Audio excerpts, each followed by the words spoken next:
अस्सलामुअलैकुम वरहमतुल्लाहि वबरकातुहू। मेरे प्यारे बच्चों, आज हम जो है पेपर सॉल्व करने जा रहे हैं। फिज़िक्स का पेपर हम सॉल्व करेंगे और जो ये फिज़िक्स का पेपर है 2023 का है। ठीक है, आज की इस वीडियो में हम पूरा पेपर सोल्यूशन देखेंगे, बट मैं इस वीडियो को क्या करूँगी, इस पेपर सोल्यूशन को 4 से 5 पार्ट्स में हम बनाएंगे। अगर आप लोगों को इसके आंसर चाहिए होंगे, अगर आप मुझे कमेंट्स करोगे तभी मैं आगे की वीडियो बनाने वाली हूँ, otherwise I will stop. Okay, तो चलो बेटा स्टार्ट करते हैं, क्योंकि अपना जो ये उर्दू मीडियम का पेपर है इसको फुल्ली एक्सप्लेनेशन देने जा रही हूँ मैं, फिज़िक्स का है। तो चलिए बिना टाइम वेस्ट किए हम क्या करते हैं, अपना जो है स्टार्ट करते हैं। ठीक है, तो बेटा मैं पहले आप लोगों को कुछ पॉइंट जो है वो बताना चाहूँगी कि देखिए, पूरी फुल इंफॉर्मेशन देती हूँ मैं। फिज़िक्स का पेपर है बेटा, 2023 का है, फरवरी में हुआ था 27 को, right, junior college 12th standard के लिए। सबसे पहले मैं आपको बता दूं कि जो पेपर होता है 70 मार्क्स का होता है, section A, B, C, D होते हैं। और आपको बहुत अच्छी तरीके से पता है कि इस 1 में फिलअप्स होते हैं 10 मार्क्स के, वो फिलअप्स ही। और मैं बेटा ऐसे ही करूँगी, सेक्शन जो है A, B, C और D 4 पार्ट्स में मैं वीडियो बनाने वाली हूँ। ठीक है, अगर आप मुझे कोऑपरेट करोगे तो इंशाल्लाह ये वीडियो बहुत जल्दी बन जाएगी, otherwise I will stop. Okay, कोई रिस्पॉन्स नहीं मिलेगा, that time I will stop. So let start. Fill-ups हम स्टार्ट करेंगे और फिलअप्स 10 मार्क्स की है। उसके बाद हमको क्या बोला गया है, हर एक सवाल को क्या दे दिया गया है, 1 नंबर दिया गया है, मतलब 1 मार्क का क्वेश्चन होगा। सवाल नंबर 1 में ही कंप्लीट हो जाएगा तो हमको सवाल नंबर 2 दिया है, यानी सेक्शन 1 में ही, हिस्सा 1 में A में ही 2 सवाल है, सवाल नंबर 1 है, सवाल नंबर 2 है।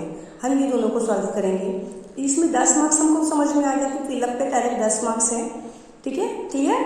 और फिर उसके बाद हमको क्या करना है, इसमें क्वेश्चन नंबर 2 में आज जो है इंतहाई मुख्तसर जवाबी तकसीम के सवाल दिए गए हैं, जिनमें हर सवाल को 1 नंबर दिया गया है। Got it. चलो हम स्टार्ट करते हैं, पहले देख लेते हैं बात सही है या नहीं। ठीक है, हिस्सा अव्वल है, ठीक है, सेक्शन A है, 10 मार्क्स का है। लेकिन इससे पहले भी मैं आप लोगों को कुछ बातें बताना चाहूँगी। बेटा देखो, यहाँ पर हमको सारे पॉइंट्स दे दिए गए। क्या पॉइंट दिए हुए हैं, A, B, C, D, मतलब पूरा दे दिया गया, राइट। आपको क्या बोला जा रहा है, जहाँ ज़रूरी हो लॉग थ्योरम, ठीक है, लॉग थ्योरम जदौल का इस्तेमाल करें, और फिर उसके बाद आप कैलकुलेटर जो है आपको उसकी इजाज़त नहीं होगी। यानी लॉग थ्योरम आपको टीचर आपकी दे देंगे, लेकिन आपको किसकी परमिशन नहीं है, आपको कैलकुलेटर लिख जाने की परमिशन नहीं है। ठीक है, बात समझ में आ गई, बात समझ में आ गई। नेक्स्ट हम लेते हैं बेटा, क्या दिया गया है, सवाल नंबर जो मतलब क्वेश्चन जो 6 हिदायत हमको दी गई है, आपको वो सब दिया गया है। दाएं जानिब के हिंदसी जो है मार्क्स जो है जोड़ने के लिए दिए गए, ऐसा। फिर उसके बाद 7वां देखो, आपको क्या दे दिया गया है कि MCQ के लिए आपको देखो बेटा हाईलाइट किया गया है कैसे जवाब लिखना है। हर एक MCQ के लिए सही जवाब इसके अंग्रेजी हुर्फ तहजी अल्फ़ाबेट के साथ ही लिखे। मिसाल के तौर पर, जैसे for example A answer correct है तो आपको ब्रैकेट के अंदर A और जो आंसर है वो लिखना है। अपने तरफ से अपना एक्स्ट्रा दिमाग लगा के मत आना। सिर्फ आपने अगर सिर्फ इस तरीके से A लिखकर छोड़ दिया, जैसे यहाँ पर लिखा हुआ है, ठीक है, अगर आपने इस तरीके से लिखकर छोड़ दिया है, आपको मार्क्स नहीं मिलेंगे, बोर्ड वाले ने पहले ही हाईलाइट कर दिया है। ठीक है, चलो नेक्स्ट लेते हैं फिर। और ये जो पॉइंट्स है ना बेटा, ये सब बहुत इंपॉर्टेंट है, आप लोग इसको समझते ही नहीं हो। ये सब दिया है, क्यों दिया है, क्योंकि इसका कुछ ना कुछ तो इम्पॉर्टेंट है, कुछ ना कुछ तो अहमियत है इसकी, तभी तो इसको क्वेश्चन में दिया गया है। और ये बहुत इंपॉर्टेंट है, आप लोग याद रखना। देखो H दे दिया है, C है, पाई है। पाई की वैल्यू तो हमको याद रहती है ना, बट कभी एग्जाम में हम कंफ्यूज हुए तो आप यहाँ से देख लो। ठीक है, ग्रेविटेशनल फोर्स दिया गया है आपको, ठीक है, और फिर इसके अलावा कोफिशिएंट्स का दिया हुआ है, μ0 जो दिया हुआ है, सबकी वैल्यू आपको दी हुई, ये सब काम आएंगे, मैं आपको बताऊंगी सोल्यूशन के टाइम पर। ठीक है, चलो स्टार्ट करते हैं बेटा। सेक्शन जो है A है। अब देखिए बेटा क्या है, अगर N फी इकाई हजम सालमात की तादाद और डी सालमा का पुत्र हो तो सालमात का औसत आज़ादा यानी मीन फ्री पाथ यानी लैम्बडा दर्ज झेल होगा। तो बेटा याद रखो ये एक फॉर्मूला है। क्या बोला गया है कि अगर पी इकाई हजम सालमात की तादाद n है और डी उसका पुत्र है और औसत यानी फ्री पाथ है उसका मीन फ्री पाथ है लैम्बडा का, तो लैम्बडा दर्ज झेल में दिया जाएगा। तो उसका प्रॉपर आंसर कौन सा होगा? 1/√2 पाई n डी स्क्वायर। याद रखना ये फॉर्मूला है, आपको याद रखना पड़ेगा बेटा। इसका भी अलग है, इसका भी अलग है, इसका भी अलग है। फिजिक्स से आपको लर्न करना ही पड़ेगा। तो आप फिलहाल ये आंसर करेक्ट है।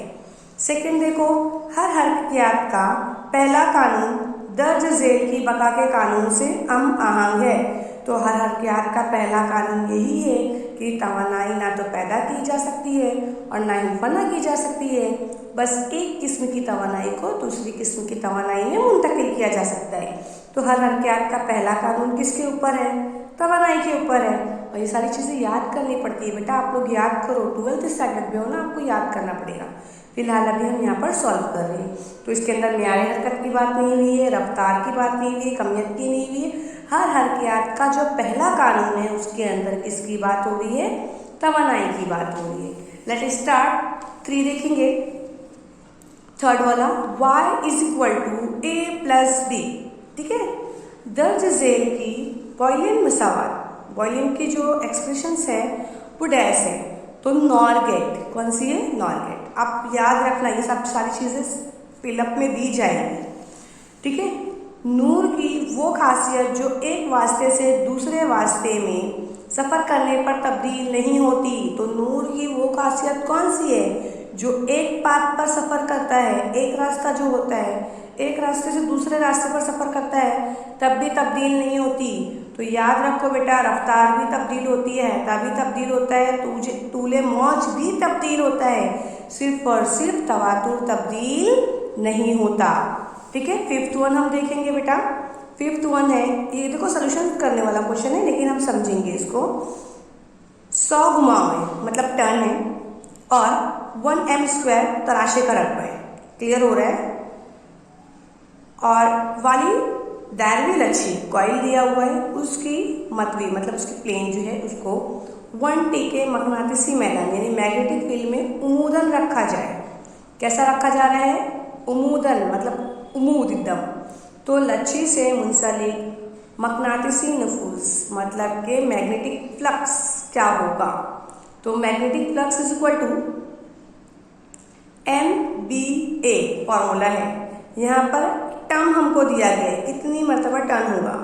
ठीक है, और B जो है हमारा क्या दिया हुआ है? मैग्नेटिक फील्ड दिया हुआ है। और A जो है हमारा एरिया दिया हुआ है। ठीक है, एरिया मैंने आपको बता दिया। क्लियर? आपको सारी चीज़ें समझ में आ गई बेटा। एरिया, आपको एरिया लिखना है, 1 आंसर आएगा। टर्निंग कितनी मरतबा हो रहा है?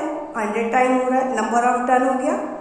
B हमको क्या दिया हुआ है? Magnetic field. क्लियर हुआ? मैग्नेटिक फील्ड भी कितना दिया गया है? 1। तो अब देखो फॉर्मूला इसका दूसरा लगेगा क्योंकि उमूदन रखा गया है। उमूदन मीन्स cos थीटा। तो आपको किस तरीके से लिखना है? कैसे लिखोगे बेटा? मैं आप लोगों को बताती हूँ। फॉर्मूला पहले लिखोगे = पहले डाल दोगे मैग्नेटिक फ्लक्स। क्या होगा? तो मैग्नेटिक फ्लक्स MBA और फिर cos थीटा। ठीक है बेटा, बट आप लोगों को सॉल्व निशान लगाना है ना, बट मैं यहाँ सॉल्व करके बताती हूँ। ये 100 हो गया, 100 टाइम टर्न है। B कितना है? 1 है।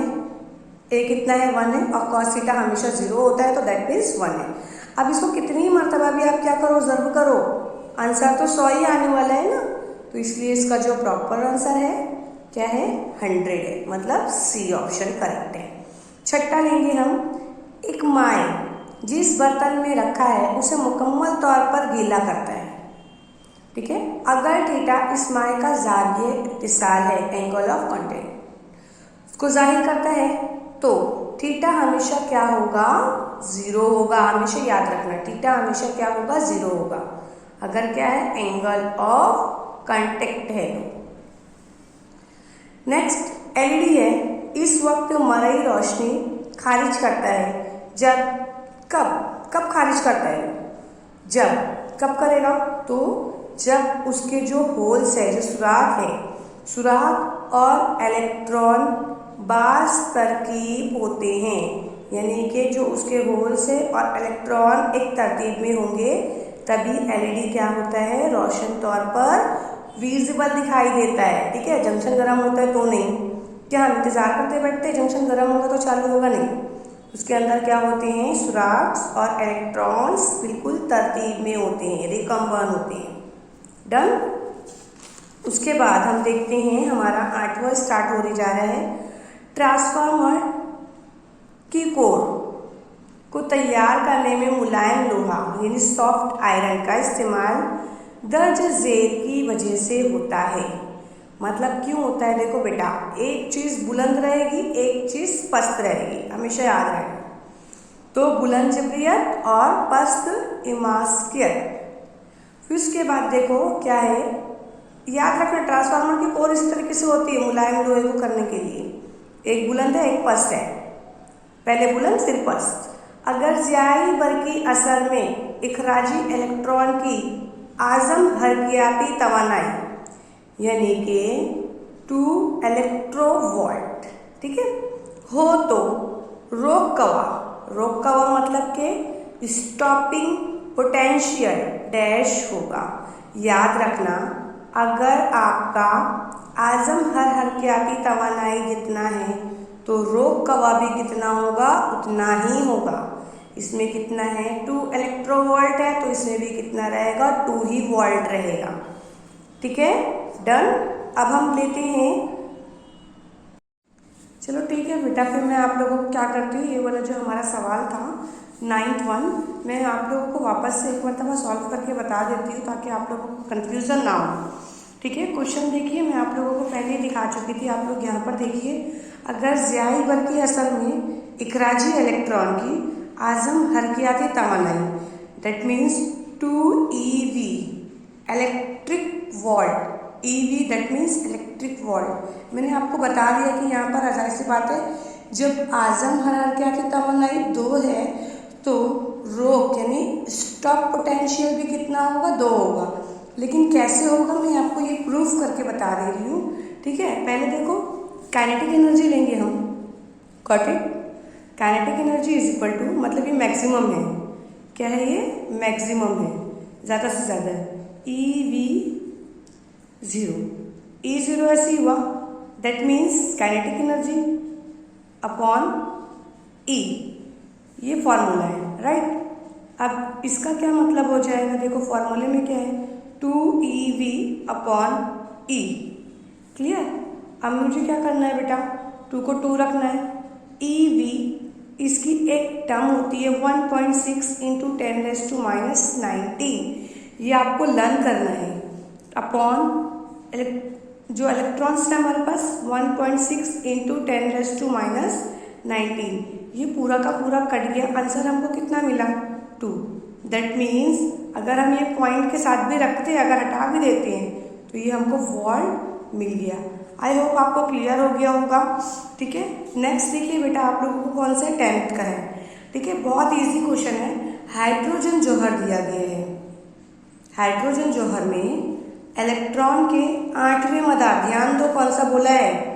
8वें मदार का निष्कुत्र मतलब आधा, 4थे मदार के निष्कुत्र से दर्ज झेल जुज फैक्टर से ज़्यादा होगा। यानी 2 चीज़ आपको दे दी गई है, एक बोला है 8वां मदार, दूसरा बोला है 4था मदार। तो आप लोग इसमें कंफ्यूज नहीं होना। चलो हम सॉल्व करते हैं। देखो बेटा, पहले R आपको दे दिया है 8 और सेकेंड R आपको दे दिया है 4।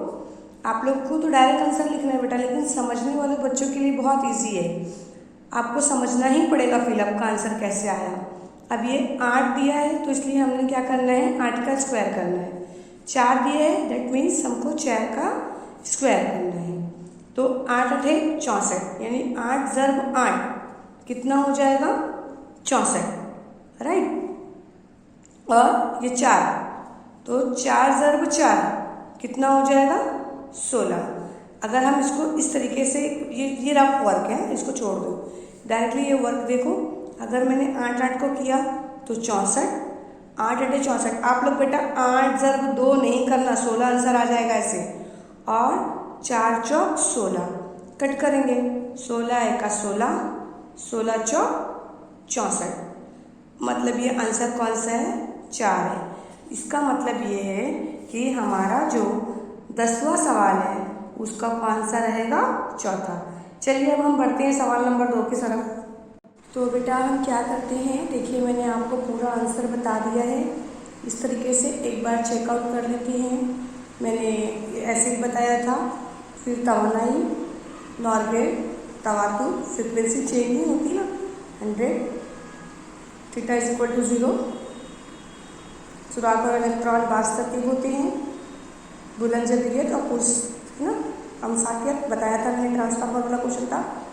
फिर उसके बाद वाला क्वेश्चन कौन सा था हमारा? ज़ाइबर्ग के असर का इलेक्ट्रोवोल्ट जो था जितना रहेगा उतना ही क्या होगा? स्टॉपिंग के लिए भी रहेगा, रोक का वाव जो रहेगा वो भी सेम होगा। तो वहाँ पर कितना था? 2 इलेक्ट्रिक वोल्ट था, यहाँ पर भी कितना हो जाएगा? 2 आएगा। उसके बाद वाला क्वेश्चन मैंने आपको बता दिया 4 आएगा। डन। चलिए अब हम सवाल नंबर किसकी तरफ बढ़ते हैं? सवाल नंबर 2 के साइड बढ़ते हैं। हाँ बेटा बुक्स और पेन पेंसिल्स वगैरह लेकर के बैठो ताकि आप लोगों को बोर ना हो। सवाल नंबर 2 जो है, क्वेश्चन नंबर 1 दिया हुआ 2 का ही, एक मिसाली वोल्ट पैमा यानी आइडियल वोल्ट मीटर। देखो वोल्ट मीटर कैसा है? आइडियल वोल्ट मीटर है। तो की मज़ाहमत की कीमत कितनी होगी? जब आइडियल वोल्ट मीटर है बेटा, आइडियल वोल्ट मीटर दिया गया है, उसकी मज़ाहमत की कीमत कितनी होगी? तो हमेशा याद रखो कितना होगा? आपको क्या लिखना पड़ेगा? इन्फिनाइट। इन्फिनाइट के लिए आप अगर ऐसे ही सिंबल बना देते हो तो ठीक है, सिर्फ अगर आप इन्फिनाइट भी लिख देते हो तो भी चलेगा, अगर आप ऐसे सिंबल भी बना देते हो तो भी चलेगा। और ये क्या है? मज़ाहमत है, ठीक है। और x = इन्फिनाइट का सिंबल देना है आपको और क्या करना है? रेजिस्टेंस करना है। दूसरा क्वेश्चन क्या है कि मकनातीसी मैदान में बंद बरकी दौर यानी कि क्लोज सर्किट है पर कुव्वत की कीमत क्या होगी? अब जाहिर सी बात है बंद बरकी दौर है तो कितनी होने वाली है? उसके अंदर उसकी कीमत कितनी होगी? 0 होगी, कुछ नहीं होगा, चालू ही नहीं है ना। तो आपको लिखना पड़ेगा मकनातीसी मैदान पर बंद बरकी दौर पर कुव्वत की कीमत, बोलो बेटा क्या होगी? 0 होती है, 0 होगी, ठीक है।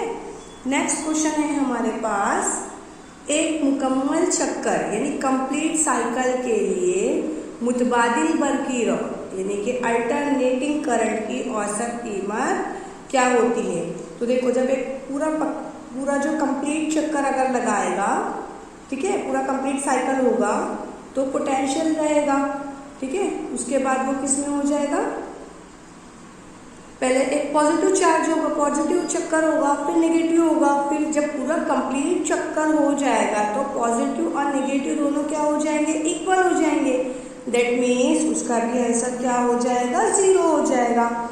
याद रखो बेटा, एक मुकम्मल चक्कर के लिए मुतबादिल बरकी दौर की औसत कीमत 0 होगी। कैसे होगी? जब एक पूरा कंप्लीट चक्कर लगा तो जाहिर सी बात है पहले क्या रहेगा? पॉजिटिव, फिर क्या है? नेगेटिव। एक कंप्लीट चक्कर हो गया, पॉजिटिव और नेगेटिव दोनों क्या हो गए? इक्वल हो गए, दैट मीन्स 0। अब हमारा सवाल नंबर 4 है। देखो क्वेश्चन क्या दिया है, आप सवाल देख सकते हो। सवाल समझो पहले। एक इलेक्ट्रॉन को 100 वोल्ट के कवा के फर्क से मरू किया गया डी ब्राय टूलेमॉच नैनोमीटर में महसूब कीजिए। अब उसको महसूब कैसे करना है? सबसे पहले तो मैंने आपको ये फॉर्मूले के अंदर आपको टूलेमॉच यानी वेवलेंथ, टूलेमॉच लैम्बडा कितना है? That is formula, okay. क्या है ये? फार्मूला है। Lambda = 1.227 upon √v। फार्मूला मिल गया आपको, ठीक है। और ये किसका है? किसका सिंबल दिया गया है? नैनोमीटर का। बात समझो बेटा, ठीक है। लैम्बडा का हमको क्या मालूम करना है? लैम्बडा ही मालूम करना है ना। टूलेमॉच नैनोमीटर में महसूब करना है। सवाल दे दिया गया है टूलेमॉच मालूम कीजिए, वो भी किस में मालूम करना है? नैनोमीटर में।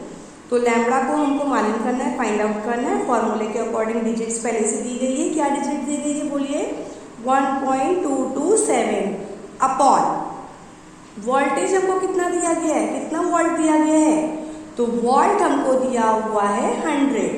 दैट मीन्स वोल्ट की जगह पे आपको क्या रखना है, 100। बेटा आपको फॉर्मूला नहीं लर्न है तो आप नहीं लिख सकते, ठीक है, लर्न करना पड़ेगा आपको फॉर्मूला। तो आप क्या करोगे, जब इसको स्क्वायर में से निकालोगे, मतलब अंडर रूट में से जब निकाल रहे हो आप, अंडर रूट है तो आपको क्या करना पड़ेगा, 10 × 10 = 100। तो आपको स्क्वायर जो है आपको दिया हुआ है उसको निकाल दो, तो जब निकालोगे तो उसका कितना आंसर मिलेगा आपको, 10 मिलेगा, है ना। जब देखिए फॉर एग्जांपल अगर आपने क्या किया, लैम्बडा = 1.227 अपॉन अंडर रूट में से निकल गया, आपका कितना हुआ, सिर्फ 10 हुआ, राइट। जब 10 हुआ तो आप इसको कट करोगे तो क्या हो जाएगा, देखो 10 × 1 = 10। अब जाहिर सी बात है 2 डिजिट्स एक साथ ले रहे हो ना, तो हमेशा याद रखो बेटा, आप लोग ये छोटी जमात में पढ़ चुके हो, 2 डिजिट्स एक साथ ले रहे हो और उसके साथ पॉइंट है, तो 2 डिजिट्स तो मिलेगा लेकिन आपको 0 पॉइंट डालना पड़ेगा। अब ये कितना बन गया, 12, राइट। तो 10 × 1 = 10 हो गया, 2 बचा, ये कितना हो गया, 22 हो गया। समझ रहे हो मेरी बात को, 10 × 1 = 10, ये यहाँ से 2 था इसलिए मैंने 0 पॉइंट लगा के कर दिया, 10 × 1 = 10, कितना बचा, 2 बचा, राइट। 10 × 2 = 20, फिर भी 2 बचा, 2 बचा ना, फिर से कितना हो रहा है, 20, फिर कितना बच गया, 7 बच गया, फिर 70। तो आपको जो ये आंसर है, आपको प्रॉपर आंसर क्या मिलेगा, 0.1227 नैनोमीटर। क्लियर हुआ बेटा, सॉल्व करने की कोशिश करो साथ साथ में। चलिए नेक्स्ट क्वेश्चन लेते हैं हम। हमारा चौथे के बाद हमारा सवाल कौन सा स्टार्ट होता है, 5वां।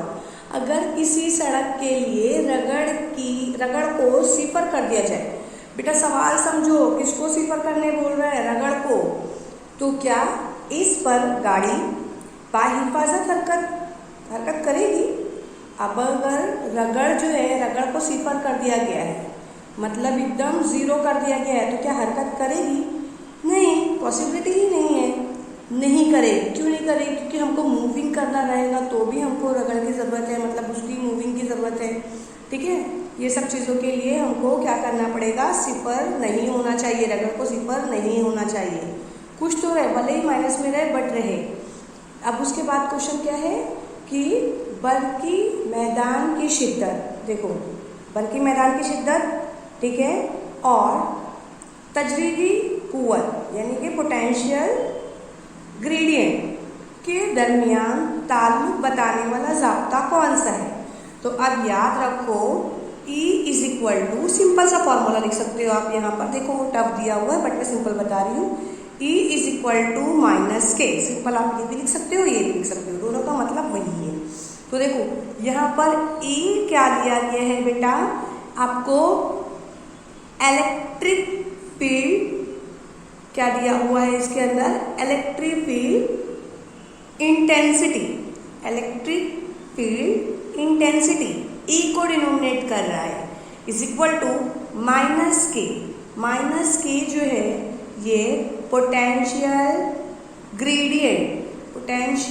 ग्रेडियंट, ठीक है, ये दोनों चीज़ को मेंशन कर रहा है। तो इसका फॉर्मूला यही है, बर्की मैदान की शिद्दत और तजरीदी कव्वा। तो बेटा देखो ध्यान दो, बहुत सारे फॉर्मूलेज मैं आपको बताते चल रही हूँ, कितने क्वेश्चंस के अंदर ही ये सारी चीज़ें क्लियर हुई है। तो आप लोगों को एटलीस्ट यही फॉर्मूला याद रखना है। अगर आपको ये वाला याद होता है, लर्न होता है, तो आप ये ले लो, ये लर्न होता है तो ये ले लो, सिर्फ फॉर्मूला ही लर्न करना है, आपको मेंशन नहीं करना है नेम के साथ भी, ठीक है, डन। अब हमारा कौन सा सवाल आता है बेटा, देखिए 7वां सवाल कौन सा है, 1 सेकेंड के बाद, किसके बाद, 1 सेकेंड के बाद सादा मौसीकी हरकत SHM अंजाम देने वाली ज़र्रा, जो अंजाम देने वाला जो ज़र्रा है, अंजाम देने वाले ज़र्रे की रफ्तार महसूस कीजिए, जबकि इसका हटाव कितना है, x = 5 sin into bracket πt/3m से जाहिर किया जाता हो। ये जो सवाल मैं बता रही हूँ प्लीज़ समझने की कोशिश करो, बहुत टफ है ये, कर लोगे लेकिन आप लोग, ठीक है। देखो पहले सवाल में हमको दिया है जर्रे की रफ्तार मालूम करना है, दैट मीन्स वेलोसिटी मालूम करना है ना, वेलोसिटी रफ्तार मालूम करना है, ठीक है। और दिया क्या है हमको, एक्स हमको दिया है, मैं सब गिवन लिख रही हूँ, जो दिया हुआ है हमको वो लिख रही हूँ। आप यहाँ पर चाहे तो गिवन लिखो चाहे तो दिया हुआ लिखो। एक्स कितना है बेटा, बोलते जाओ मेरे साथ में, 5 sine into bracket X pi upon T upon 3 pi T upon 3 M. ये x दे दिया है आपको, क्या दिया है x is equal to 5 sine into bracket pi T upon 3 M. ये हमको क्या दिया है बेटा, x दिया है। बात समझने की कोशिश करो, और आपको टाइम पीरियड में कितना दिया हुआ है, 1 second, that means 1 second. Got it clear. Formula किसका लगाना है हमको, जर्रे की रफ्तार महसूब करना है हमको, ठीक है। तो आपको फॉर्मूला जो रहेगा क्या है, v is equal to D X upon D T. ये आपका क्या है, फॉर्मूला है। प्लीज़ मेरी बात समझने की कोशिश करना, ये हमारा फॉर्मूला है। आई होप अभी तक आपको सारी चीज़ें समझ में आई होगी। मैंने क्या लिखा, रफ्तार मालूम करना है, x मुझे गिवन है, t भी मुझे गिवन है, मैंने फॉर्मूला रख दिया। Got it. चलो हम स्टार्ट करते हैं। v का मैंने v एज इट इज ही लिखा, d का मैंने d लिखा, बिकॉज ये दोनों चीज़ें नहीं दी हुई, मैं सॉल्व करके बता रही हूँ आपको, राइट। x की जगह पे क्या लिखना है बेटा, 5 साइन है, कॉस में कन्वर्ट हो जाता है। मैंने क्या बोला, साइन है, कॉस में कन्वर्ट हो जाता है। हमको क्या लिखना है, दोनों के बीच में मल्टीप्लिकेशन होगा, दैट्स वाई जर्ब लिख दो। 5 क्या है, साइन है, इसमें कन्वर्ट हो गया कॉस में, इनटू ब्रैकेट है, ब्रैकेट में डालो पाई टी अपॉन 3, हाँ ठीक है, एम को मत लिखो, ठीक है। Got it clear. अब उसके बाद हमारे पास यहाँ से डी है, यहाँ से टी है, राइट। तो मैंने क्या करना है, डी से डी कट गया। टी इसलिए नहीं कट कर रही हूँ क्योंकि टी सिर्फ ओनली 1 सेकेंड है। तो अब मैंने यहाँ पर दूसरी स्टेप में लिखना है, क्या स्टेप है बेटा मेरे पास, 5 कॉस पाई टी, बस इतना ही है, डन। और यहाँ पर क्या है, 3, क्लियर। और यहाँ से टी अगर है तो चलो मान लो मैंने रख भी दिया, अगर यहाँ पर टी कितना दिया है, मुझे 1 दिया है, अगर मैं चलो मान लो ये वाली स्टेप रख भी देती हूँ, 5 cos pi into T, T कितना दिया है, 1 दिया है, तो मैं यहाँ पर 1 रख देती हूँ, और 3। तो पाई में जो भी वैल्यू रहेगी, अगर मान लो कि 3.14 है, इसकी वैल्यू 1 लेते हैं तो आंसर वही आने वाला है, समझ रहे हो आप लोग। अगर पाई की वैल्यू लिया मैंने 3.14, ये पहले से दिया होता है, कहाँ दिया होता है, देखो क्वेश्चन पेपर में मैंने लास्ट टाइम बताया था कि आप लोगों को क्या करना है, क्वेश्चन में दिया रहता है, देखो पाई की वैल्यू यहाँ पर दी हुई है, ठीक है। अगर मान लो मैंने रख भी दिया, जो पाई की वैल्यू है 1 रख भी दी, तो मुझे यही आंसर आ रहा है।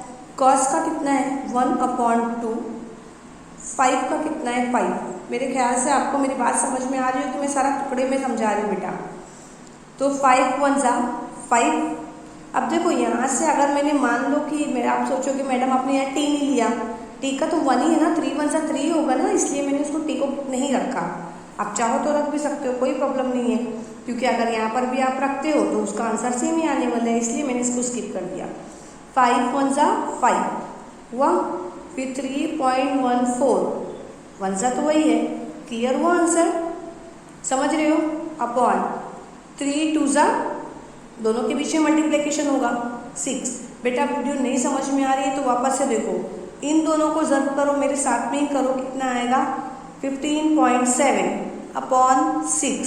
कट करोगे, चलो कट करना मैं बताती हूँ, 6 1 जा 6, 6 2 जा 12, 13 14 15, 3 बचा, पॉइंट का पॉइंट, ठीक है। 6 6 जा 36, 1 0, 6 1 जा 6, कितना बचा, 4, 36 एज सुन एज बार बार ऐसे आते रहेगा तो आंसर 2.616 यानी कि बी हमारा आ गया। बेटा बहुत इजी है, मैं वापस से समझा रही हूँ, प्लीज़ एक बार समझने की कोशिश करो। हमको v फाइंड आउट करना है, x दिया हुआ है, t हमको दिया हुआ है। फॉर्मूले में लिखे, x की वैल्यू पुट किए, x की वैल्यू पुट करने के बाद dd मैंने कैंसिल कर दिया, tt भी मैंने इसलिए कैंसिल नहीं किया क्योंकि नंबर्स वही है। उसके बाद की यही स्टेप में आपको कन्फ्यूज़न होगी, मैंने dd कैंसिल कर दिया है, 5 है, cos है, पाई t, पाई की जो वैल्यू है आपने उसको पुट करना है और t की जो वैल्यू है उसको पुट करो। 5 का 5, 5 1 सा 5, क्योंकि cos का क्या होगा 1/2 इसकी वैल्यू है, तो 5 1 सा 5, 3.14 1 सा 4 मतलब 1, तो आपको सेम वही आंसर मिलेगा 3.14 इंटू 5, 2 3 सा 6। आपको क्या करना है, दोनों को मल्टीप्लाई करना है, मल्टीप्लाई करोगे आपको आंसर क्या मिलेगा 15.7/6। कट करोगे, कट करने का मेथड मैंने बता दिया, b = 2.616। बहुत ईजी है, सारा खेल किसका है, फॉर्मूले का है। 3 से 4 बार आप इसको सॉल्व करो बेटा, इंशाल्लाह आपको समझ में आ जाएगा। मेहनत तो करनी पड़ेगी ना। अब उसके बाद क्या है देखो, nवें मदार में गर्दिश करने वाले इलेक्ट्रॉन की बोहर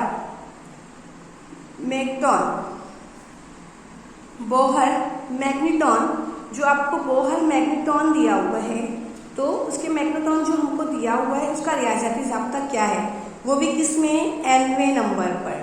तो nवें नंबर पर जो आपको बोहर मैग्नेटॉन दिया हुआ है उसका फॉर्मूला है EH/4πme। आपको शायद नहीं याद होगा तो मैं यहाँ पर लिख करके बता देती हूँ इसका 8वें का आंसर, ठीक है। 8वें का आंसर जो है क्या बोला मैंने, आपको लिखना पड़ेगा बोहर मैग्नेटॉन = क्या है, EH/4πme। Got it. अब ये बेटा जो है देखो, मैंने ये वाले क्वेश्चन का भी बता दिया आंसर, मैंने सारा क्वेश्चन सॉल्व करके दे दिया। अगर आप लोगों को सेक्शन बी चाहिए, सी चाहिए, डी चाहिए तो प्लीज़ मुझे कमेंट्स करो, डेफिनेटली मैं प्रिपेयर करूँगी। अगर थोड़े बच्चों के कमेंट्स रहेंगे तो फिर मैं नहीं बताऊँगी बेटा, आप लोग फिर ट्राई करो। दूसरे भी बहुत सारे आपको फैसिलिटीज़ हैं, आप देख सकते हो, ले सकते हो। अगर आप लोगों को फुल्ली एक्सप्लेनेशन चाहिए तो मुझे बस एक बार इन्फॉर्म कर दो, मैं इंशाल्लाह पूरी कोशिश करूँगी सेक्शन डी तक की बनाने की। चलिए मिलते हैं इंशाल्लाह हम नेक्स्ट वीडियो में। मेहनत करो बेटा, इंशाल्लाह आपका एग्ज़ाम जो है बहुत ही अच्छा जाएगा। अल्लाह हाफिज़।